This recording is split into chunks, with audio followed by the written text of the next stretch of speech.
Assalamualaikum warahmatullahi wabarakatuh. Halo pejuang NIP, apa kabar? Semoga sehat selalu, dalam keadaan rezeki melimpah, dalam keadaan selalu bersemangat ya. Dalam kesempatan kali ini kita membahas tentang PCPNS 2021 yang sudah beredar informasinya dalam beberapa pekan ini. Hari ini hari Kamis tanggal 19 November 2020 saya menemukan salah satu berita yang terupdate tentang masalah CPNS 2021. Ini dikutip dari salah satu media online CNN Indonesia berjudul "Pemerintah Buka Lowongan 1 Juta Profesi Guru di CPNS 2021". Baik, kita akan coba bahas terkait masalah ini ya. Ada beberapa hal yang menarik. Di antaranya adalah pengakuan Menteri Pendayagunaan Aparatur Negara dan Reformasi Birokrasi, yaitu Cahyokumolo, mengatakan pemerintah bakal memprioritaskan penerimaan tenaga guru di seleksi CPNS 2029 mendatang. Bagi rekan-rekan yang berprofesi sebagai guru atau tenaga pendidikan, ini sangat bergembira sekali mengenai berita ini. 1 juta guru, luar biasa, banyak sekali ya.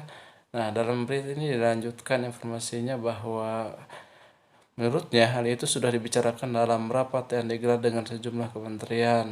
Beliau mengatakan rapat kami antara Kemenpan RB, BKN, Mendagri, Menkyu, Mendikbud selesai untuk pengadaan 1 juta tenaga guru. Anggaran juga sudah dipersiapkan oleh Menkyu atau Menteri Keuangan, kata Cahyo dalam rapat dengan Komisi 2 DPR RI.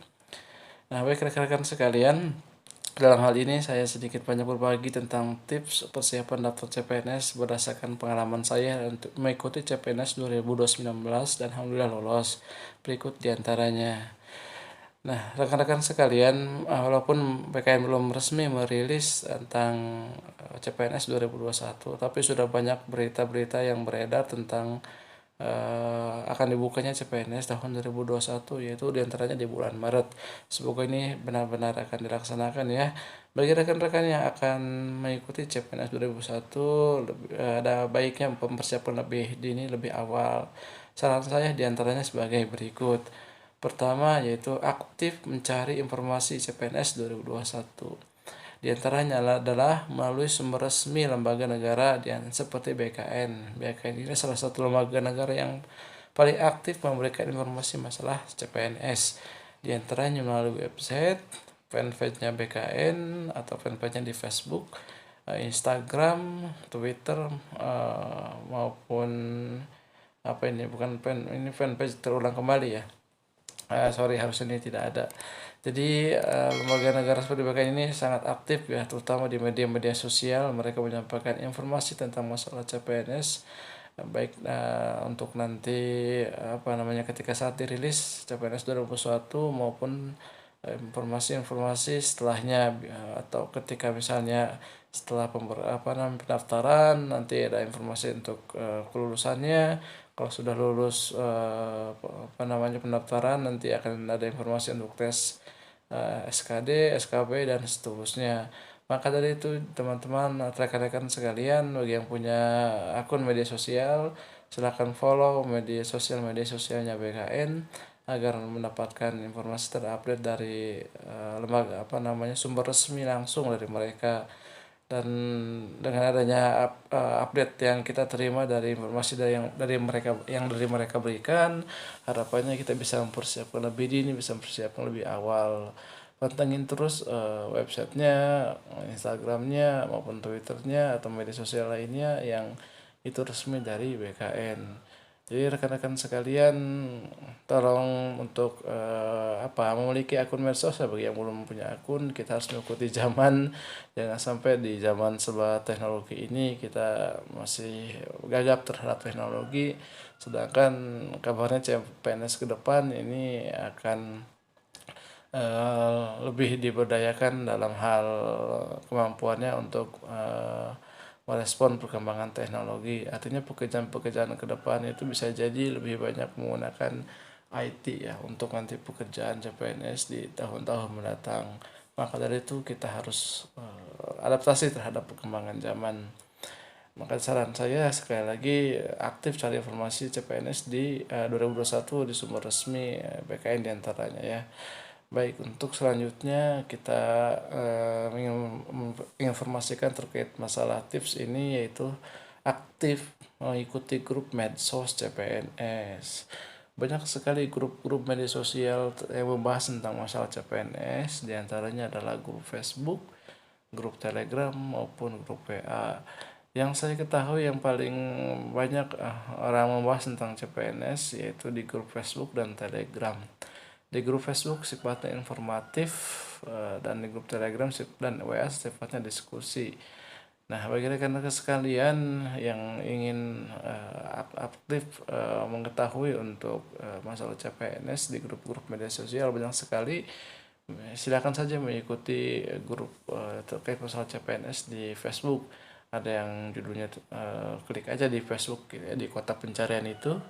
Misalnya CPNS 2021 atau pejuang CPNS atau apa namanya CPNS dan PNS 2021 dan sejenisnya, itu banyak sekali. Teman-teman bisa mendapatkan secara mudah untuk di sana. Di sana kita bisa saling memberikan informasi terkait masalah CPNS, bahkan juga di antaranya sudah banyak yang berbagi soal-soal SKD atau seleksi kompetensi dasar. Sudah banyak juga diskusi terkait soal tersebut dan termasuk jawabannya atau pembahasannya. Jadi rekan-rekan sekalian, sekali lagi, kalau tidak punya akun media sosial ini akan banyak ketinggalan informasi, akan banyak ketinggalan wawasan. Jadi sepertinya sudah wajib ya memiliki akun media sosial itu. Nah, jadi aktif mengikuti grup medsos CPNS ini nomor 2. Nah, bagaimana yang ketiga? Yang ketiga berdasarkan pengalaman saya diantaranya adalah cari informasi syarat pendaftaran CPNS tahun sebelumnya. Nah, diantaranya syarat pendaftaran CPNS tahun sebelumnya yaitu ijazah. Ijazah ini berkaitan masalah formasi yang kita lamar, menyesuaikan dengan formasi yang kita lamar. Apabila rekan-rekan sekalian melamar formasi yang mensyaratkan SMA, sedangkan ijazahnya S1, berarti rekan-rekan harus melampirkan ijazah S1.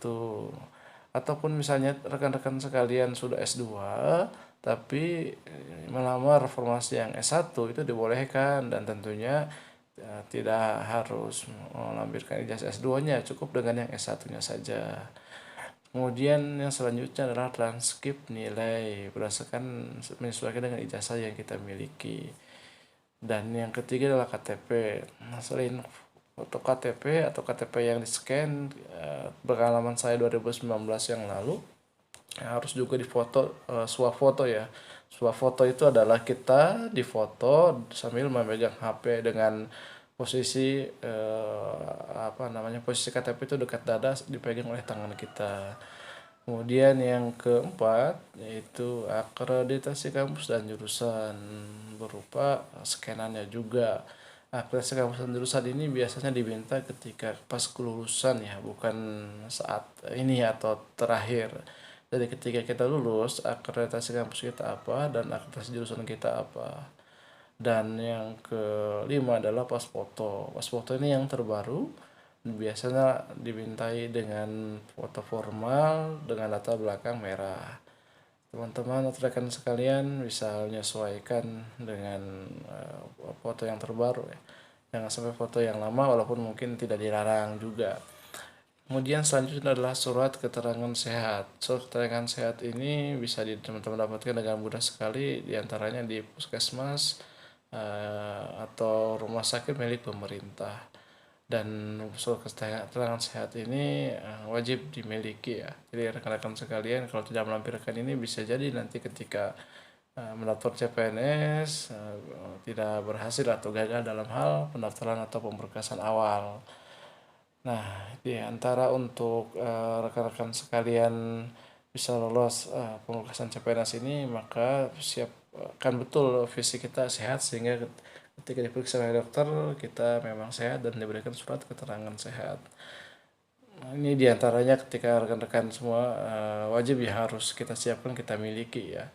Walaupun ada persyaratan lain atau surat-surat lain yang perlu kita unggah atau perlu kita buat, tapi ini formatnya sudah ada dari tim Basarnas atau Panitia Seleksi Nasional. Di antaranya ini dokumen-dokumen yang pengalaman saya tahun 2019 yang lalu yang harus diunggah. Ini sudah saya unggah semua, ini saya screenshot. Ada beberapa dokumen atau surat yang harus kita lampirkan. Ini yang paling atas adalah surat keterangan eh, apa dari dokter menyatakan jenis dan derajat disabilitas bagi pelamar disabilitas yang melamar formasi umum. Tahun 2019 ini ada juga formasi untuk disabilitas, jadi ada juga permintaan ya untuk mereka yang disabilitas, surat keterangan dari dokter yang menyatakan jenis dan derajat disabilitasnya. Yang kedua yaitu akreditasi perguruan tinggi dan prodi atau jurusan kita. Yang ketiga, perguruan tinggi yang berasal di luar negeri memiliki surat keputusan penyertaan dari Kementerian Pendidikan. Yang keempat, scan asis pernyataan anak lampiran. Nah, ini ada surat pernyataan, misalnya kita bukan anggota Polri, TNI, bukan anggota partai dan sejenisnya. Ini dalam satu file ya digabung dan diunggah. Maksimal 800 KB, bentuknya PDF. Kemudian scan asli ijazahnya, dan ada STR bagi yang mereka tenaga kesehatan atau surat sertifikasi pendidik atau serdik ya bagi guru yang sudah punya serdik ini juga bisa dilampirkan. Nah, serdik ini luar biasa ya dalam dalam apa namanya CPNS 2019 mereka akan diberikan nilai maksimal ketika penilaian SKB-nya. Kemudian selanjutnya scan asli kartu penduduk ya, atau KTP, dan kemudian pas foto yang 4x6, surat lamaran, dan scan asli transkrip nilai. Ini diantaranya persyaratan yang tahun 2019. Nah, setelah itu rekan-rekan sekalian, kalau udah nanti persyaratan pemberkasan awal sudah dilakukan, teman akan mengikuti tes SKD ya ketika sudah dinyatakan lolos pemberkasan awal. Nah, maka dari itu saran saya jauh-jauh waktu sebelum pengumuman pemberkasan misalnya lolos, rekan-rekan sekalian sudah mulai latihan soal SKD, bahkan lebih bagus lagi dari sekarang ya. Jauh lebih bagus lagi. Artinya kita punya persiapan yang cukup jauh, cukup matang, cukup lama biar kita lebih punya kemampuan yang bagus ketika nanti berhadapan dengan soal-soal SKD. Nah, semua soal ini sangat banyak sekali, di antaranya mulai online, banyak website-website atau blog yang menyediakan soal SKD, juga aplikasi-aplikasi di Play Store HP juga cukup banyak ya, beberapa di antaranya yang bisa teman-teman download untuk latihan. Nah, apalagi untuk buku cetak ini sudah banyak beredar ya, buku cetak, buku kumpulan soal CPNS, bisa teman-teman dapatkan juga banyak soal di sana. Tidak harus buku terbaru, menurut saya bisa buku yang lama juga, karena hampir tiap soal SKD bukan CPNS itu tidak jauh beda ya. Misalnya ada soal tentang verbal, numerik gitu kan, atau misalnya tiga tiga bidang di SKD itu, yaitu TWK, TKP sama TIU. Itu terus biasanya yang diberikan soalnya. Jenis-jenisnya nggak jauh beda, jadi buku yang lama pun masih sangat berguna, terutama untuk soal TIU ya, tes intelijensia umum itu, apalagi itu soal-soal yang sifatnya pasti ya, artinya baku, tidak berdasarkan kondisi, tidak misalnya seperti soal-soal IPS ya. Kalau ini kan soal IPA, diantaranya matematik yang itu sudah bagus rumusnya, jadi soal tahun-tahun sebelumnya pun sangat sangat relevan untuk bisa kita pelajari. Nah, selain itu juga bisa rekan-rekan mengikuti latihan soal SKD ini di grup-grup media sosial. Yang saya ikuti diantaranya adalah grup Telegram. Grup Telegram ini cukup efektif atau cukup mudah untuk kita jadikan sarana buat latihan soal SKD, karena di sana kan bisa membuat semacam polling atau kuis dalam hal kita membuat latihan SKD bersama rekan-rekan lain yang ada di grup Telegram. Jadi rekan sekalian, ini banyak media sekali untuk bisa kita ikuti, untuk bisa kita jadikan latihan soal SKD. Jadi silahkan aja persiapan dari awal, latihan-latihan untuk soal SKD. Nah, rekan-rekan sekalian, ini mungkin beberapa tips yang bisa saya sampaikan. Jangan lupa untuk selalu like, komen, dan subscribe video ini agar mendapatkan update terbaru. Terima kasih. Assalamualaikum warahmatullahi wabarakatuh.